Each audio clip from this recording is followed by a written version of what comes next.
com o alto patrocínio. BNI, abrindo caminhos para o desenvolvimento.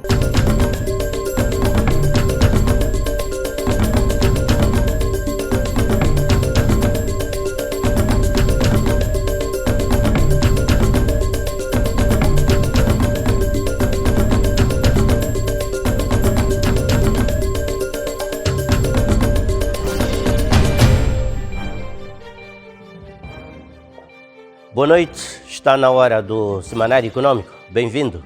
O conteúdo, a forma e a oportunidade de como a autoridade monetária está a gerir a política monetária está a suscitar os mais diversos debates na esfera pública sobre a gestão da política monetária. Em concreto, está em causa a tentativa de compreensão de como é que a Covid-19 está a impactar sobre a depreciação do metical e também sobre a inflação. Este é um assunto que vamos desenvolver ao longo deste programa como um dos nossos temas de análise. Em concreto, queremos perceber se os mecanismos atuais da formação de câmbios e de preços são os prejudiciais ou são benéficos para a economia. O economista Eduardo Neves está conosco para aflorar alguns aspectos das diferentes dimensões de análise desta problemática. Em destaque ainda vamos analisar o desempenho das linhas de crédito Covid-19, uma linha de apoio com fundos públicos alocados pelo governo através do Banco Nacional de Investimento para apoio ao setor real da economia face à crise da pandemia, a pandemia da Covid-19. O presidente da Comissão Executiva do BNI, Dr. Tomás Matola, vai analisar conosco a eficácia e todo o processo de implementação até esta altura destes apoios ao setor produtivo da nossa economia. Estes são então os principais temas de destaque nesta edição do Semanário Econômico, mas veja, entretanto, nas nossas manchetes o desenvolvimento de estes e outros assuntos. A Bolsa de Mercadorias de Moçambique pretende alargar o seu raio de atuação, promovendo o leilão de outras mercadorias. A realização de leilões de outros produtos, nomeadamente retoma hesitante da cabotagem. Eu gostaria de assegurar que o serviço veio cá para ficar. O investidor está aí, já tem uma parceria privada e pública, né? E tem estado a movimentar com escalas regulares cargas entre os portos que até agora já estão, neste momento, a considerar o porto de Quelimane, que é o que faltava, né? E já está comigo o presidente da Comissão Executiva do BNI, Dr. Tomás Matola, quem desejo boas-vindas ao Semanário Econômico. Uma questão prévia, já lá vamos à análise da eficácia ou desempenho das linhas de crédito Covid-19, mas uma questão prévia que está no centro do debate do sistema financeiro nacional, que tem que ver com esta questão da estabilização das nossas taxas de juros, a questão da inflação e a questão da apreciação do metical. Na sua opinião, não resisto em fazer esta pergunta a um gestor sénior de uma instituição financeira. Na sua opinião, qual é que deve ser o centro, neste momento, da gestão da política monetária? Promover o crescimento econômico ou controlar a inflação? Muito bem, muito obrigado. Muito boa noite aos telespectadores da televisão de Moçambique, em particular aos telespectadores do programa Semanário Econômico. Bem, na verdade, são duas variáveis extremamente importantes que têm que ser preocupação do governo e do Banco Central. Mas o meu entendimento é que o crescimento econômico é necessário e, para tal, tem que haver condições criadas para que o crescimento econômico aconteça. E a inflação é uma das variáveis extremamente importantes para criar caminhos para que o crescimento econômico ocorra. Uma inflação baixa e estável cria condições para a entrada de novos investimentos, porque é possível prever, é possível programar em condições em que a inflação está baixa e é estável. Caso contrário, é complicado, os investidores ficam retraídos porque é difícil fazer previsões. Portanto, entendo que é importante, de facto, que o Banco Central e o Governo se preocupem com a inflação. Nós vimos no passado, quando os níveis de inflação estavam acima de 2 dígitos, era um problema para o nosso país fazer previsões, era um problema para angariar investimento direto estrangeiro, num contexto em que a inflação é muito imprevisível, é alta e é instável. Portanto, entendo que é importante controlar a inflação, mantê-la baixa, estável, porque assim criamos condições para que efetivamente as outras variáveis indispensáveis para promovermos o crescimento econômico possam ocorrer. Dr. Tomás Matola, insistindo na questão, esta variável da inflação, como e quem fundamentalmente deve controlar? Me parece que o centro da questão anda muito à volta aqui da estrutura da nossa inflação. Então, naturalmente que o Banco Central tem a responsabilidade de controlar a inflação e assegurar que ela esteja sempre baixa e estável. No entanto, é preciso perceber que as medidas de política monetária são de impacto e efeitos de curto prazo, o que significa que a sua eficiência é muito dependente da resposta que recebe do setor real. Significa que nós, o problema da nossa inflação, temos que atacar a partir da própria fonte da inflação. Neste caso, nós sabemos que a principal fonte da nossa inflação é a inflação importada, por causa da característica da nossa economia, que é fundamentalmente importadora. Significa que, ainda que o Banco Central faça intervenções para ir controlando a inflação a curto prazo e evitar que ela flutue bastante, paralelamente, do lado do setor real, tem que haver ações que garantam que a médio e longo prazo nós tenhamos a inflação controlada e baixa. E o que tem que acontecer, efetivamente, é uma coisa que tem sido dito sempre, mas eu vou repetir, a questão da diversificação da economia, a questão da substituição de importações através da nossa produção.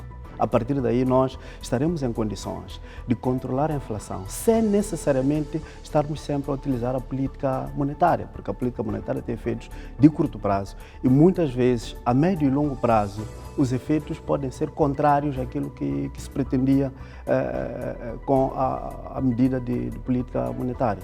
Portanto, é preciso realmente que continuemos a trabalhar, o governo, o setor privado, no sentido de atacar a base da questão, a fonte da inflação, que é a inflação importada. Temos que diversificar a economia, temos que continuar a produzir, sobretudo aquilo que nós consumimos, substituir as importações. Nós aí estaremos em condições de controlar a inflação, porque, primeiro, todos os agentes econômicos que influenciam a inflação, neste caso os produtores, estarão sob alcance das medidas de política econômica, o que é diferente num contexto em que podemos tomar até medidas de política monetária. No entanto, há uma componente que não conseguimos atingir, a componente das importações. Se houver choques de preços nos países de onde importamos, por exemplo, na África do Sul ou outros países, se houver deterioração da nossa taxa de câmbio por fatores exógenos, o que efetivamente vai acontecer é que a inflação vai continuar. E temos experiência bastante disso. A própria Covid foi um exemplo, porque a forma como assolou a África do Sul, depois de importarmos a inflação para o nosso país. Exatamente. E aí as medidas de política monetária não conseguem fazer face, sobretudo a médio e longo prazo. Num contexto em que nós conseguimos estabelecer produtos locais, oferta de produtos locais a fazerem face à demanda local, então estaremos em condições de as nossas políticas econômicas afetarem todos os intervenientes, todos os agentes econômicos que intervêm no processo produtivo e em todos os processos que afetam os fatores, digamos, que influenciam a inflação. Obrigado, Tomás Matola, por estas considerações iniciais. Já lá vamos, então, para a análise daquilo que foram os apoios públicos ao setor real da economia através das linhas de crédito Covid-19 que estão sendo implementadas pelo BNI.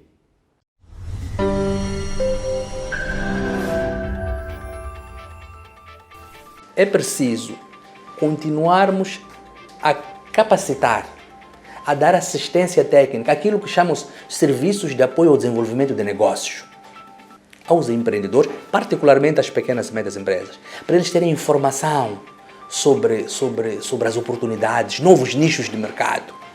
Que isto é vital continuar a trabalhar. E aí o papel das universidades, das instituições de educação, das instituições como CTA, de abrir novas janelas de informação, de oportunidades, de formação, de capacitação, por forma a que aconteça algo que eu inclusivamente já defendi no passado.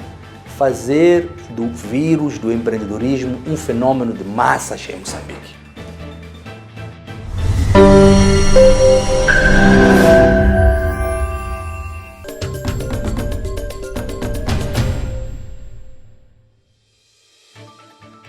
No nosso bloco informativo, iremos destacar questões à volta do alargamento da base tributária, os desafios fiscais do país.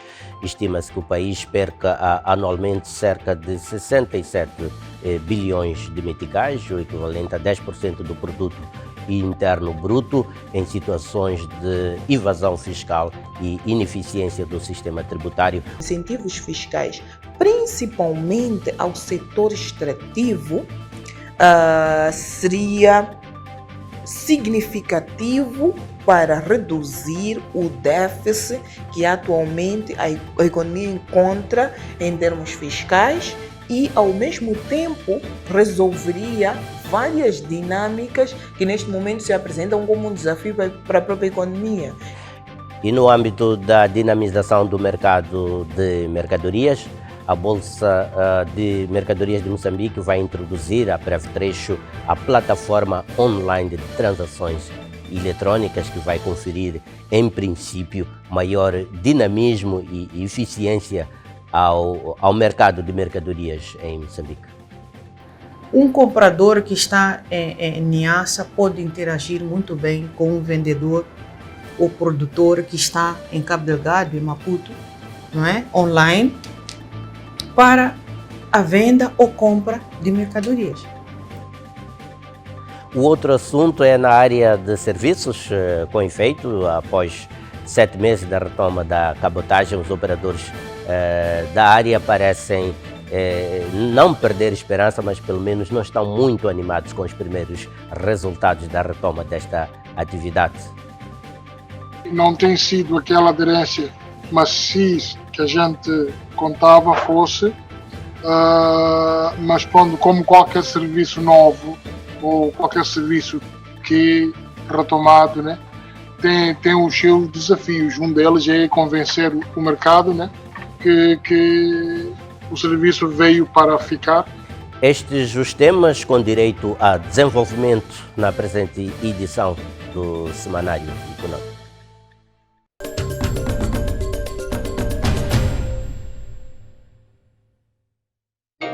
Linhas de crédito Gov Covid-19 e BNI Covid-19.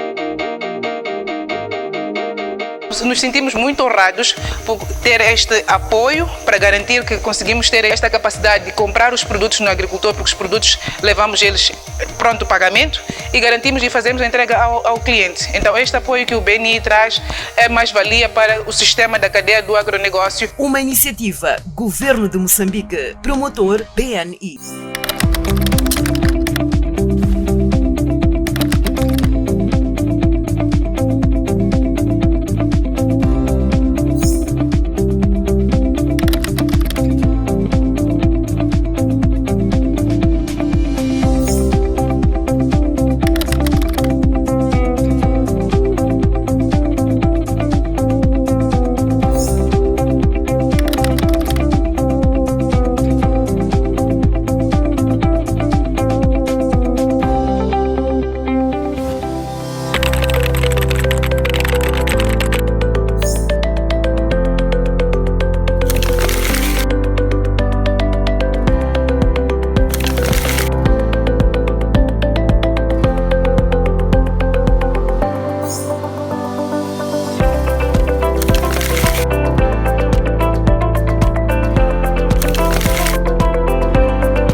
Admite-se que Moçambique perde anualmente milhares de milhões de meticais devido à evasão fiscal e à ineficiência do sistema tributário. Estima-se que só nos últimos 5 anos o nosso país terá perdido pelo menos 67 bilhões de meticais, o equivalente a 10% do produto interno bruto. Para minimizar a situação, especialistas sugerem a redução de incentivos fiscais concedidos a empresas de grande capital financeiro, fato que poderá contribuir para o aumento das receitas do Estado. Como resultado das reformas na política fiscal, a base tributária aumentou consideravelmente de 2015 até 2019. Segundo o Anuário Estatístico de 2019 da Autoridade Tributária, o número de contribuintes singulares e coletivos passou de cerca de 4 milhões para cerca de 6 milhões em 2019. Esta evolução exponencial do registro dos contribuintes veio influenciar positivamente na coleta da receita total do Estado, notando-se que entre 2015 e 2019 o nível de cobertura da receita do Estado no Orçamento Geral do Estado apresentava uma evolução positiva, tendo ascendido de 155.412.049 meticais para 274.581.087 meticais. As receitas do Estado aumentaram em 5,3% no primeiro semestre de 2020, comparando com o mesmo período de 2019. Entretanto, apesar dos esforços levados a cabo pela autoridade tributária, prevalecem desafios que minam o setor. Em entrevista exclusiva ao Semanário Económico, analistas consideram que o alargamento da base tributária passa pela redução dos incentivos fiscais, uma vez que o Estado perde anualmente cerca de 8% do seu orçamento com os incentivos fiscais. O espaço dos incentivos fiscais, principalmente ao setor extrativo, seria significativo para reduzir o déficit que atualmente a economia encontra em termos fiscais e, ao mesmo tempo, resolveria várias dinâmicas que neste momento se apresentam como um desafio para a própria economia. Para além da redução dos incentivos fiscais, o economista Estevão Boana considera que há necessidade das autoridades tributárias reduzirem a alíquota fiscal como uma das condições para o alargamento da base tributária e avança ainda que a eficácia e a eficiência do sistema tributário não pode ser medido apenas pelo registro dos contribuintes e pelo aumento das arrecadações fiscais, mas essencialmente pelo impacto que esse sistema tem na estrutura de decisão dos contribuintes. Já é verdade sim que um bocadinho ou alguma parte da evasão fiscal é realmente causada pelas altas alíquotas de impostos que são pagas, mas não é tão linear assim. E o mecanismo de transmissão não pode ser estabelecida num mecanismo linear de se reduz a alíquota, vai convencer as pessoas que estão fora do sistema tributário a entrar e a contribuir desta forma para o aumento da receita fiscal. Noutro segmento, Inocência Mapice considera que a redução dos incentivos fiscais poderá minimizar a dependência do país, pois haverá aumento de volume de receitas, estimado em cerca de 16%, que é o potencial de contribuição decorrente da eliminação dos incentivos fiscais. Se houver este aumento da receita, a dependência ao setor externo, a dependência de financiamento do setor externo vai automaticamente reduzir, porque o país terá mais recursos para financiar as suas despesas. Dados do relatório da conjuntura económica apontam que as componentes das receitas do Estado que tiveram maior contribuição no primeiro semestre de 2020 foram a categoria do IVA, que teve um peso de 37%, IRPC, que contribuiu com 24%, o IRPS em 19% e os restantes 20% resultantes de outros impostos. Apoiados nestes dados, os especialistas apelam ao maior envolvimento das empresas de grande capital na arrecadação de receitas como estratégia para alavancar a economia fiscal. No âmbito da dinamização do mercado nacional de mercadorias, a Bolsa de Valores de Mercadorias e o Fundo Nacional de Desenvolvimento Sustentável pretendem criar a breve trecho uma plataforma online de monitoramento das transações de mercadorias no nosso país. Com a plataforma, a Bolsa de Mercadorias de Moçambique espera aumentar a sua capacidade de não só estar mais próxima do pequeno agricultor e do comerciante final, como também promover um mercado de mercadorias mais dinâmico e eficiente. No âmbito da dinamização do mercado nacional de mercadorias, a Bolsa de Mercadorias de Moçambique, em parceria com o Fundo Nacional de Desenvolvimento Sustentável, irão criar muito em breve uma plataforma online para o monitoramento e comercialização de mercadorias. Com a plataforma, a BMM aumentará a sua capacidade de estar mais próxima do pequeno agricultor e do comerciante final. A plataforma eletrônica de negociação de mercadorias é um instrumento, um meio, onde o vendedor e o comprador vão interagir por via eletrônica. Um comprador que está em Niassa pode interagir muito bem com um vendedor ou produtor que está em Cabo Delgado, em Maputo, não é? Online, para a venda ou compra de mercadorias. Ou um operador qualquer que queira saber qual é o preço do milho hoje, pode aceder a esta plataforma para melhor tomar decisão sobre aonde colocar o seu produto. Orçada em 3 milhões de dólares, a plataforma está neste momento na fase de consolidação e prevê-se que o lançamento decorra ao longo deste ano. A mesma facultará a busca de mercados para as mercadorias que serão colocadas pelo Ministério da Agricultura e Desenvolvimento Rural através do projeto Sustenta. Nós temos a pretensão de que esta plataforma deve entrar em funcionamento ainda este ano, porque até ano passado já estávamos a caminho de 70% da concepção dos módulos que fazem parte desta plataforma. Pelo que com este financiamento, as empresas que estão diretamente envolvidas no processo de término da concepção desses módulos vão trabalhar com maior afinco. Orçada em 3 bilhões de dólares, a plataforma flexibilizará o monitoramento e comercialização das mercadorias no mercado local. Após a realização da primeira edição do leilão da castanha de caju, que se traduziu na participação de 60 operadores que renderam cerca de 250 mil toneladas de castanha de caju e cerca de 11 milhões de meticais, a Bolsa de Mercadorias de Moçambique pretende alargar o seu espectro de comercialização de mercadorias para outras commodities importantes do país. Após a realização da primeira edição da castanha de caju, que se traduziu na participação de 60 operadores e compradores, que resultou na comercialização de 250 toneladas de castanha, permitindo a arrecadação de 11.760 meticais, a Bolsa de Mercadorias de Moçambique pretende alargar o seu raio de atuação, promovendo o leilão de outras mercadorias. Para além da castanha de caju, que durante a campanha 2019-2020 possibilitou a comercialização de 43 mil toneladas, o leque de mercadorias a entrar nos leilões incluem gergelim, soja e milho, são as grandes apostas de leilões da BMM para 2021. A Bolsa perspectiva para esse ano a realização de leilões de outros produtos. E aqui nós queremos contar com a colaboração das províncias. Nós já temos um calendário, uma proposta de calendário de realização de leilões.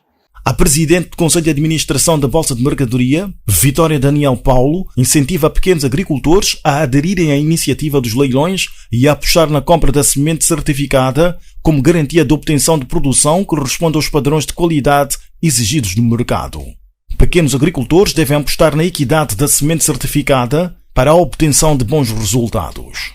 No ambiente de leilão, há mais aceitação pelo produto qualificado. Então, vai procurar a semente certificada para ter melhor produção. E ele vai encorajar a produzir, aumentar áreas de cultivo, usar sementes certificadas, usar os serviços de extensão agrária para aumentar a qualidade e a quantidade do produto que ele quer vender. Porque sabe que com estes parâmetros vai ganhar mais. A iniciativa de leilões visa dinamizar o mercado de mercadorias a nível nacional e internacional, estimulando a produção e exportação de bens e é visto igualmente como uma estratégia de reavivamento das indústrias de agroprocessamento, projetando o país da categoria de mero produtor de matéria-prima para a categoria de industrialização. Envolvidos quase 7 meses após o relançamento da cabotagem em Moçambique, os operadores deste setor fazem uma avaliação preliminar positiva das atividades deste setor, embora reconheçam a existência de reservas por parte dos demais agentes e operadores associados a este ramo de atividade. Este fato, segundo fontes do setor, estão a condicionar um relançamento mais robusto e consistente desta atividade, que em princípio é muito importante na dinamização da economia do país, sobretudo na otimização das economias de escala.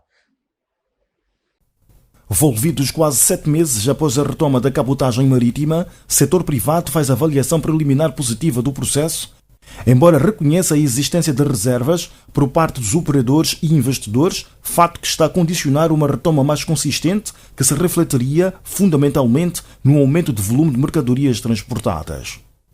O setor privado acredita que a retoma do processo de cabotagem marítima, prevista para o primeiro trimestre de 2021, está a lograr resultados satisfatórios.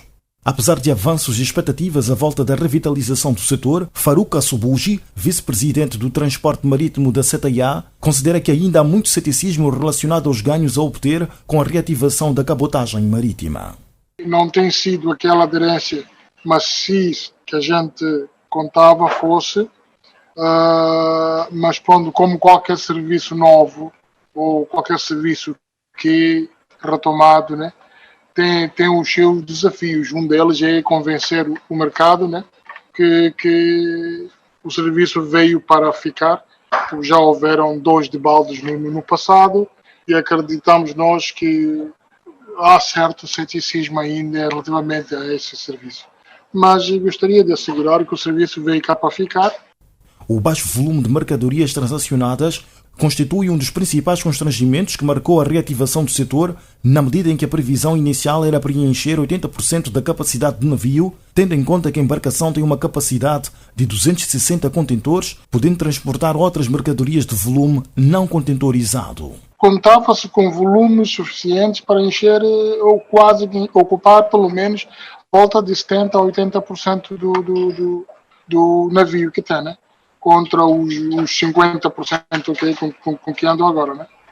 Atualmente, apenas um navio está a operar em escalas regulares nos portos de Maputo, Beira, Nacala e Pemba, o que contraria o projeto inicial que previa a aquisição de um segundo navio similar ou de maior capacidade para reforçar a transação de mercadorias. Entretanto, Assobuji acredita que a efetivação deste plano está condicionada ao aumento de volume das mercadorias transportadas e à aquisição de maior investimento no setor, o que vai despertar o interesse dos empresários em movimentar as suas mercadorias via marítima, o que criará oportunidade para o surgimento de novos empreendimentos. Esta foi a nossa resenha informativa. Momento agora para um curto intervalo. Retomamos a escalada do nosso programa logo a seguir. Até já.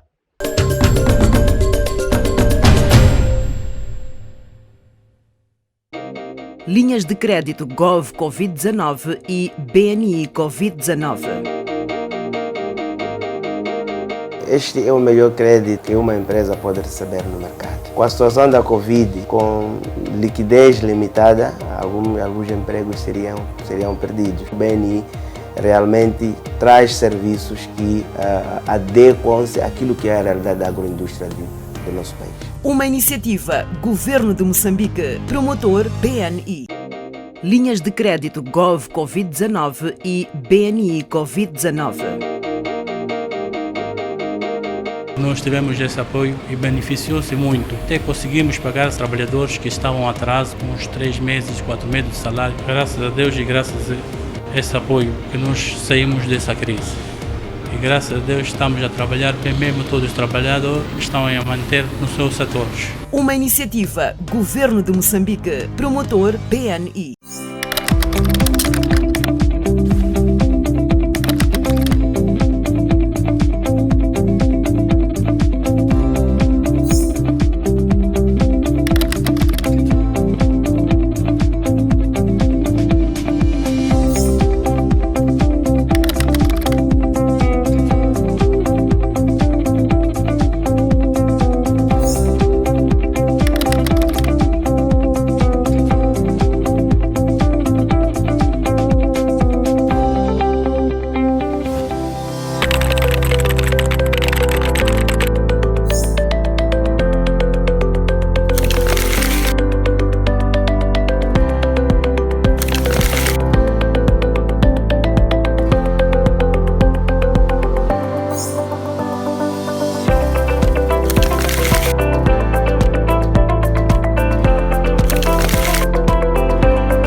Como havia anunciado no início do programa, continuamos a seguir os desenvolvimentos à volta da política monetária do nosso país, particularmente os aspectos que vieram à superfície na sequência da última decisão do Comitê de Política Monetária do Banco de Moçambique.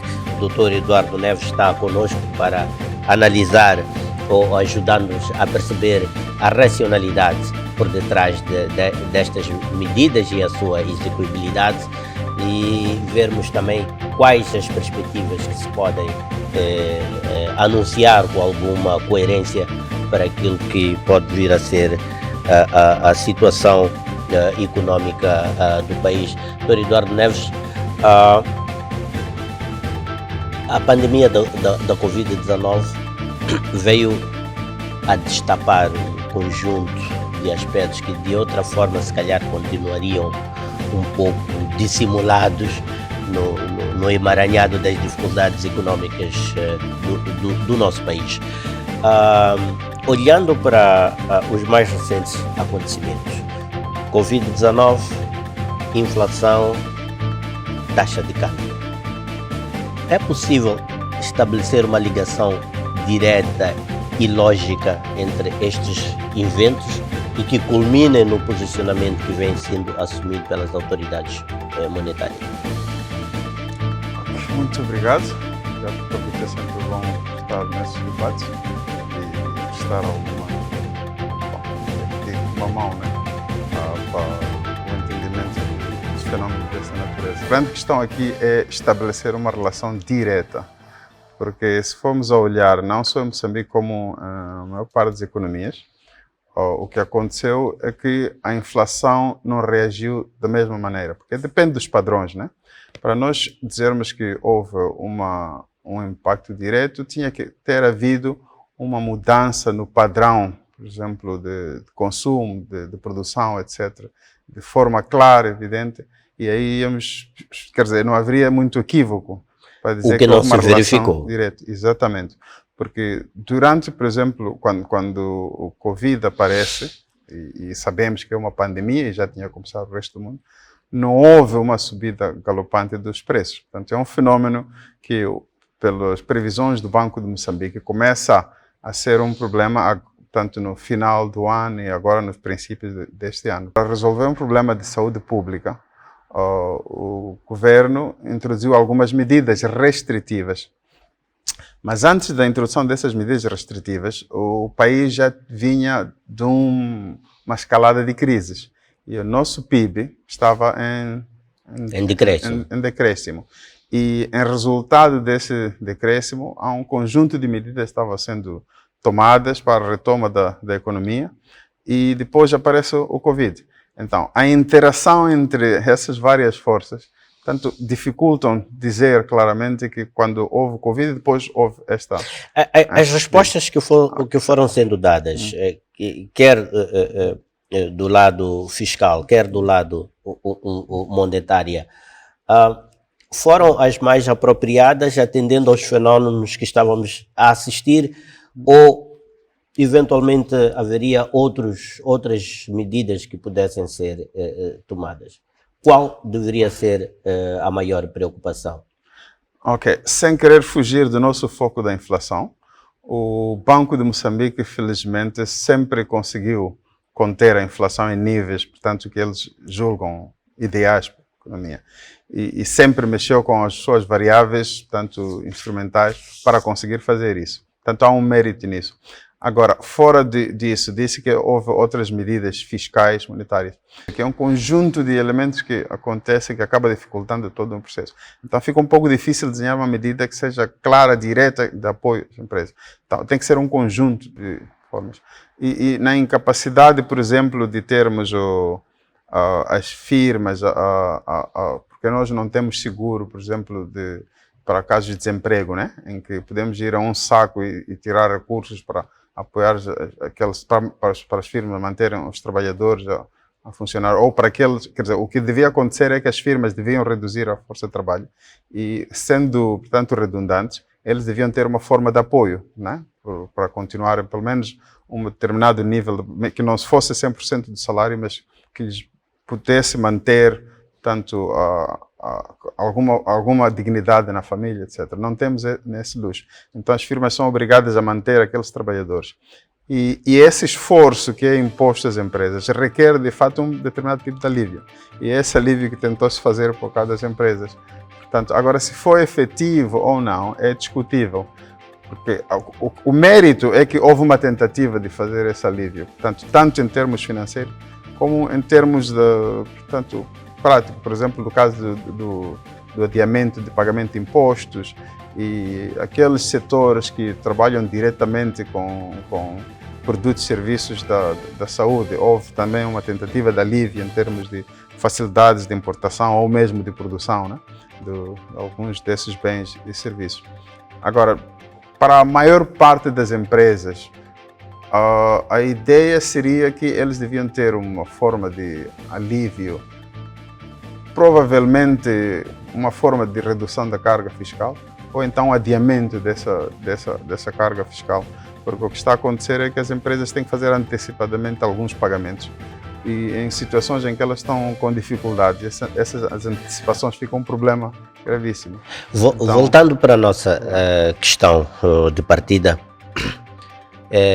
e insistindo, até que ponto podemos atribuir a pandemia ou as medidas tomadas para conter a pandemia como tendo sido estas que causaram a inflação e a depreciação do metical?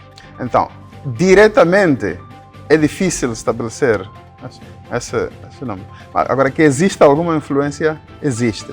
Porque pode acontecer, por exemplo, que o Covid venha a estar conosco por mais 6 meses, por mais um ano, e durante esse período haver uma tendência de queda de inflação, sem que seja necessariamente por causa das medidas, por exemplo, monetárias. Dr. Eduardo Neves, muito obrigado por estar aqui no Semanário Econômico e contamos consigo numa próxima oportunidade para estes e para outros temas afetos à nossa economia. Fazemos agora mais um intervalo. Até já.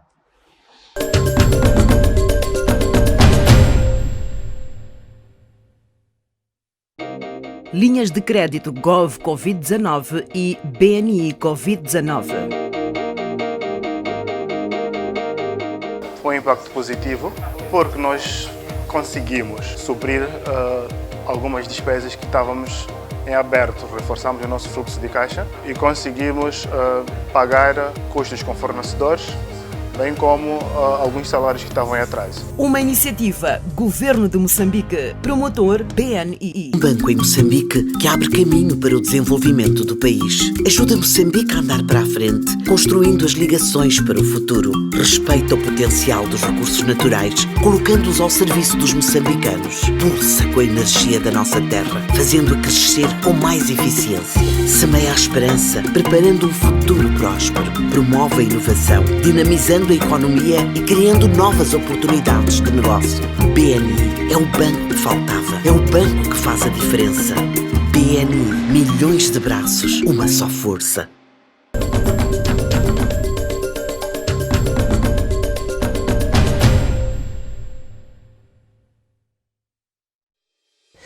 E em profundidade, como anunciamos logo no início, vamos analisar com o presidente da Comissão Executiva do BNI o ponto de situação das linhas Covid-19.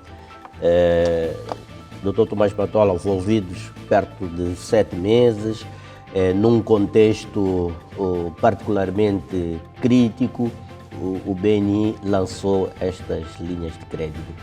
Envolvido este tempo, qual é o ponto de situação geral que pode apresentar sobre a eficácia deste apoio ao setor produtivo? Bem,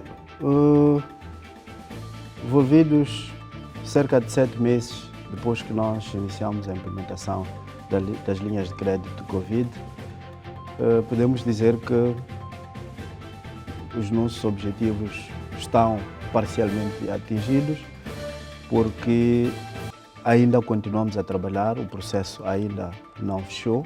Fechou sim o processo de recepção das propostas, porque o processo da avaliação das propostas foram todas avaliadas e aprovadas, portanto estamos a falar de perto de 14% de todas as propostas recebidas.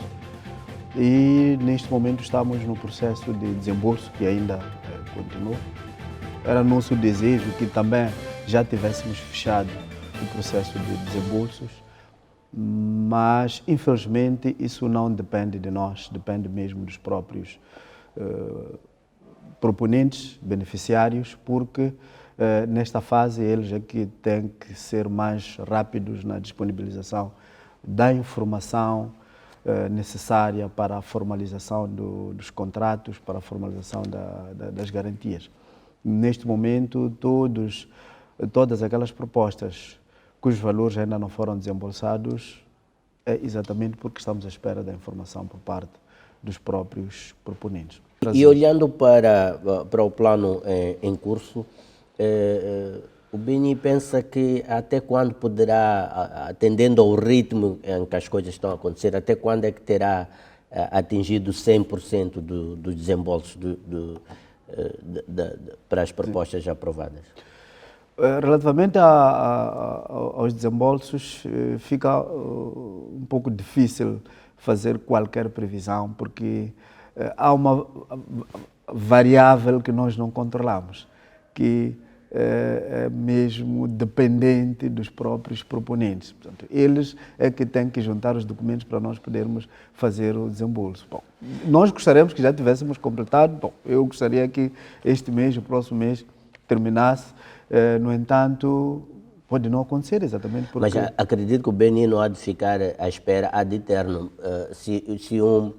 Se um determinado potencial beneficiário, depois de um certo período de tempo, não apresentar todos os elementos necessários para o crédito, pudesse ir buscar...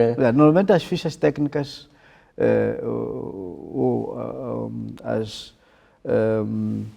as cartas de aceitação ou de apresentação de comunicação da aprovação do crédito que nós mandamos para os proponentes com propostas aprovadas tem um prazo que são 60 dias. O que significa que se no prazo de 60 dias o proponente não consegue fazer a utilização daquele financiamento aprovado, o financiamento deixa de ter efeito. Então, o que acontece é que ele, antes de terminar os 60 dias, entendendo que está a enfrentar dificuldades para juntar os documentos, tem que fazer uma carta justificando e pedindo a prorrogação. Mas essas prorrogações também têm prazo. Então, o que vai acontecer efetivamente é que, para aqueles que, mesmo depois da prorrogação, não consigam reunir os requisitos para terem o desembolso efetuado, o crédito perde efeito, fica cancelado e o valor fica disponível para financiar. Para quem está na lista de espera. Exatamente, porque temos muitas propostas boas que ficaram de fora porque os recursos já não eram suficientes. De qualquer das formas, esta experiência das linhas de crédito do Covid-19 trouxe informações importantes para o BNI no âmbito do seu papel como Banco de Desenvolvimento. Quais são as principais ilações que o BNI tira através desta experiência no que tange ao repassamento de recursos para o setor real da economia, no sentido de promover o desenvolvimento do setor produtivo, das empresas, substituição das importações e estas questões todas? Qual é a leitura que o banco faz neste momento? Sim, é verdade que esta experiência trouxe-nos ilações, quer para nós como Banco de Desenvolvimento do Estado, quer até para o próprio governo, algumas mensagens que essa experiência trouxe e nós procuramos passar essa mensagem para o próprio governo, naquilo que entendemos que é mesmo responsabilidade do próprio governo.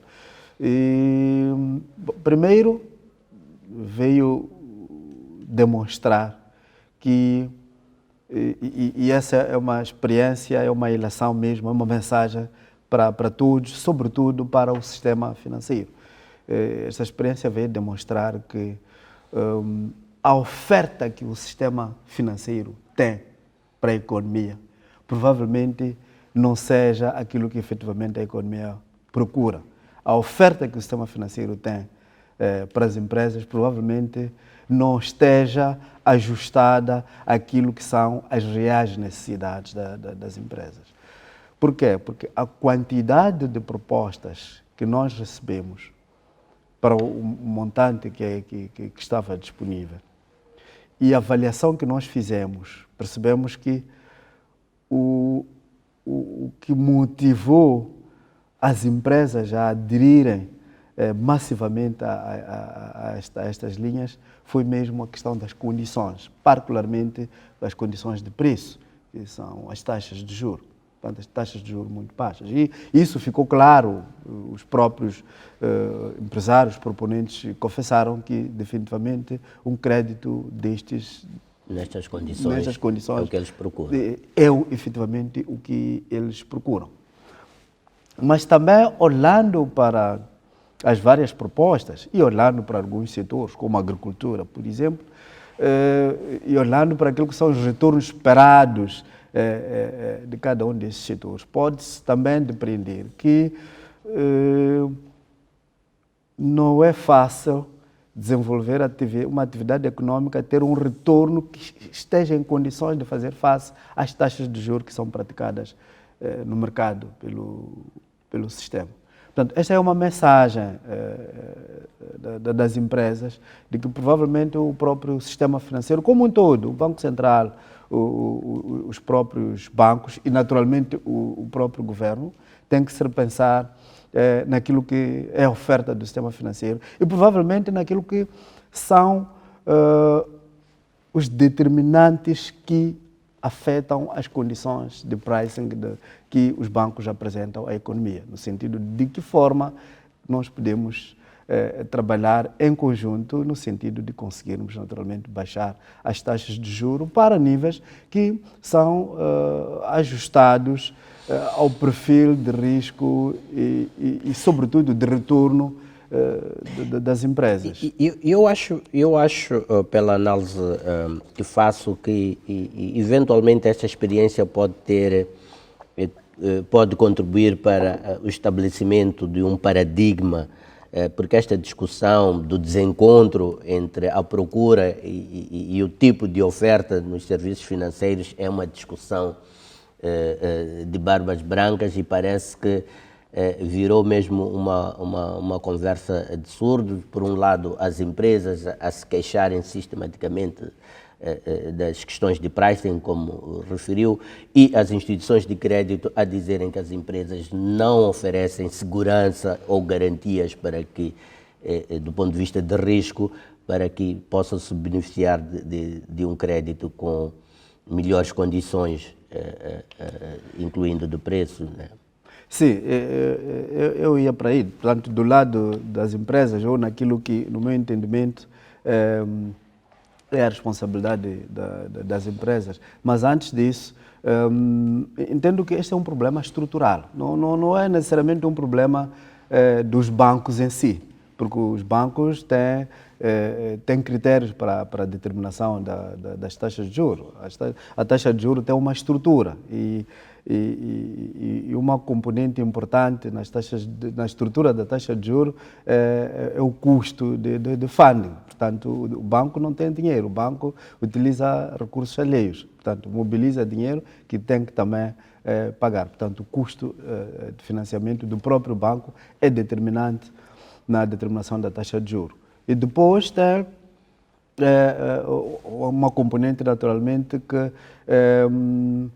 reflete o risco de crédito determinado para cada operação. E o risco de crédito está naturalmente associado não só à própria empresa em específico, a capacidade dos gestores de gerir a empresa e fazê-la gerar meios para fazer face ao pagamento da dívida, a capacidade do próprio negócio de se firmar no mercado e crescer e dar segurança ao banco, mas também tem a ver com questões estruturais da própria economia. Uma empresa, ainda que seja boa, bem estruturada, bem gerida, se está numa economia cujo risco de crédito é alto, ela naturalmente que vai apanhar por tabela. Então, aqui há muitas questões que vêm, aquilo que falávamos, que tem a ver com a estrutura produtiva da economia. Isso é muito determinante, porque isso é que dá robustez à economia.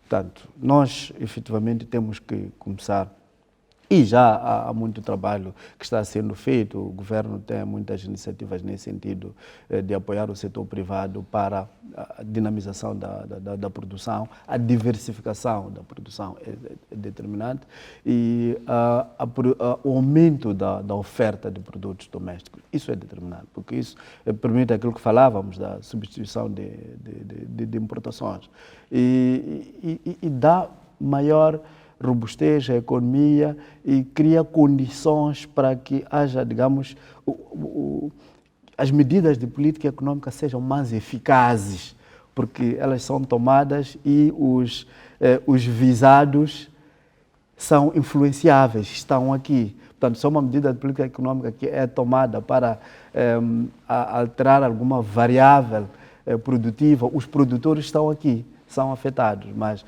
numa situação em que a produção ocorre fora e o produto vem acabado, nenhuma medida de política econômica vai conseguir afetar o preço ou outras condições deste produto. Portanto, a estrutura da própria economia vai ser determinante para que o nível de crédito de forma global, o nível de risco de crédito, de forma global, seja baixo. E aí as empresas estejam a operar num contexto de segurança.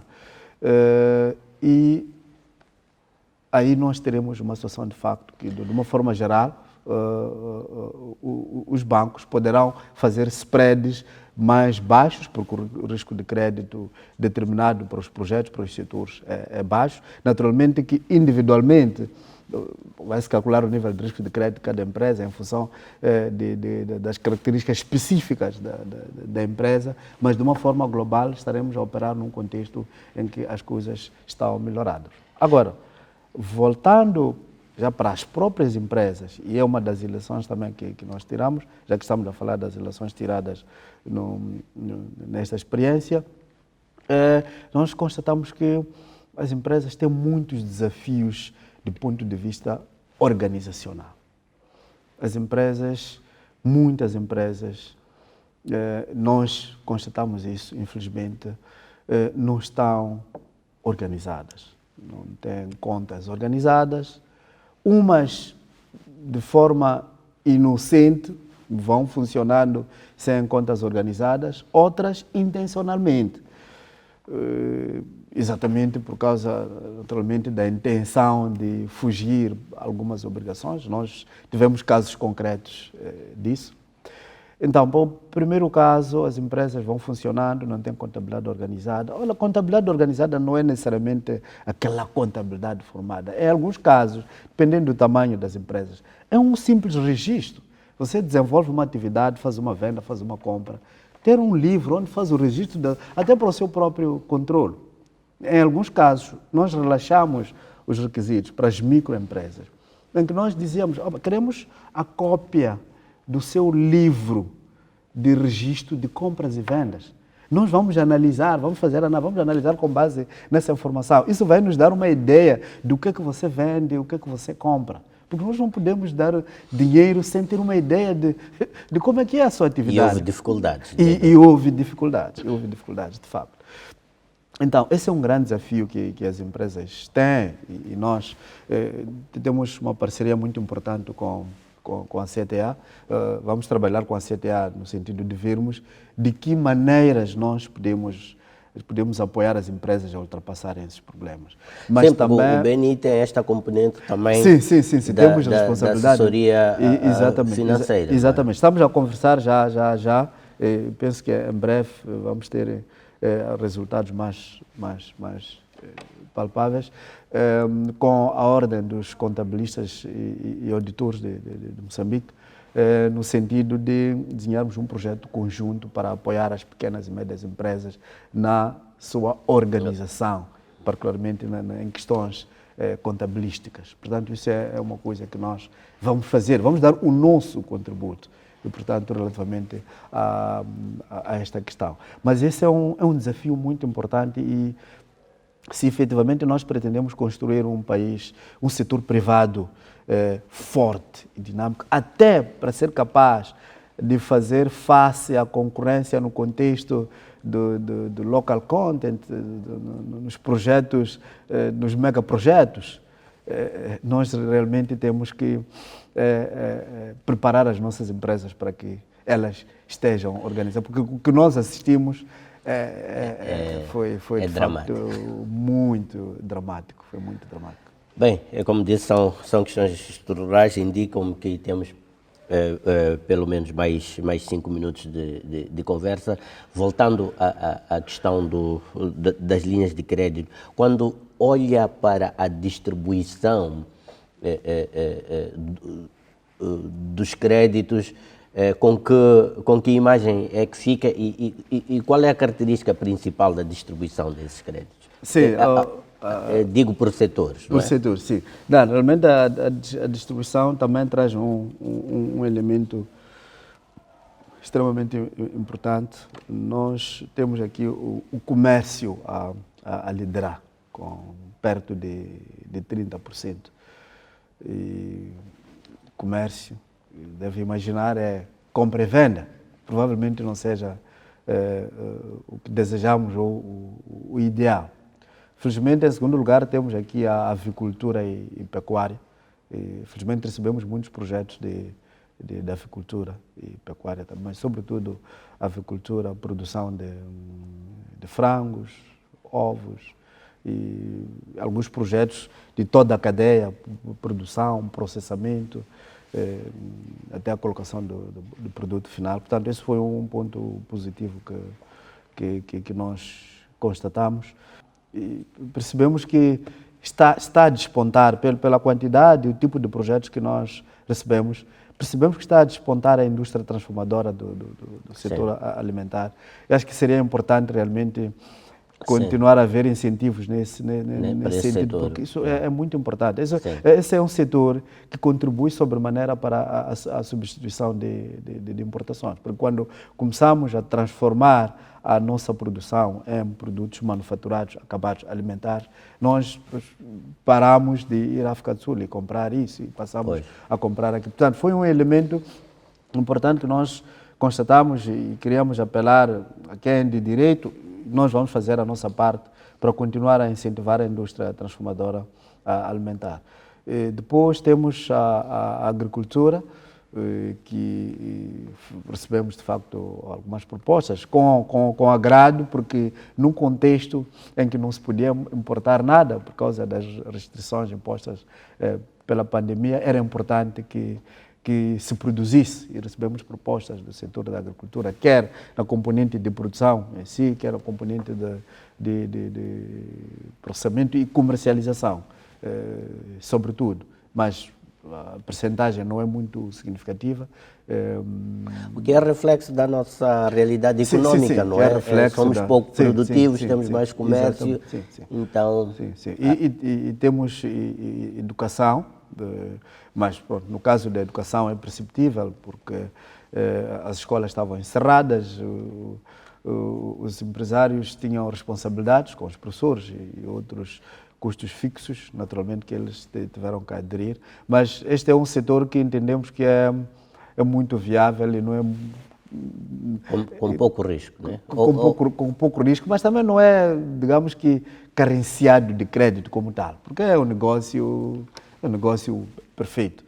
Mas, por causa da pandemia, eles tiveram realmente que recorrer a este financiamento e nós, naquilo que podemos, ajudamos, demos financiamento, porque também temos muita segurança relativamente a este setor. Sabemos que assim que as aulas retomarem normalmente, eles pagam sem problemas nenhuns. Portanto, esta estatística do ponto de vista de distribuição setorial deste financiamento, portanto, confirmam aquilo que já falávamos, a necessidade de aprofundarmos cada vez mais as nossas raízes produtivas, porque se temos o comércio a liderar, é compra e venda.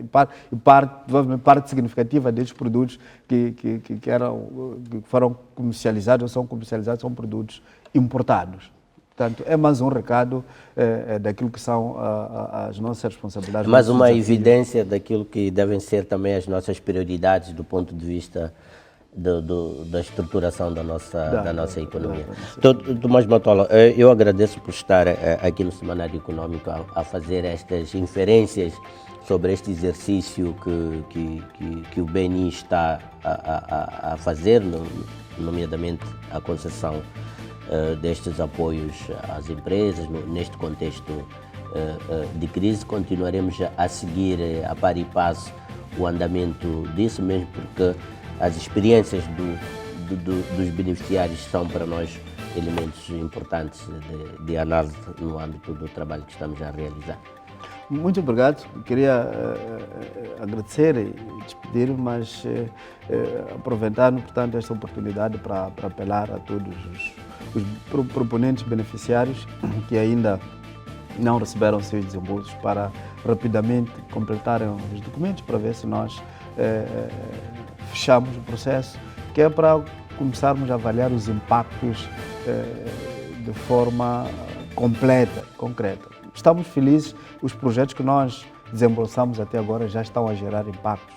As empresas não despediram trabalhadores, algumas contrataram nova força de trabalho, estão a trabalhar, estão a funcionar. Infelizmente, esperávamos que a Covid em 2021 abrandasse, mas piorou, o que levanta outro problema. Alguns proponentes que era suposto começarem já a pagar em breve estão a enfrentar dificuldades, mas isso não é problema, porque a crise prevalece, nós vamos ter que fazer algumas reestruturações. Portanto, queria deixar essa... Pois, está registado do nosso lado e até uma próxima oportunidade. É o ponto final à presente edição do Semanário Econômico, assim em especial que nos acompanhou. Desejo continuação de uma boa noite, um bom fim de semana. Nós voltamos a ver próxima sexta-feira, logo após o telejornal, aqui na televisão do Moçambique. Boa noite.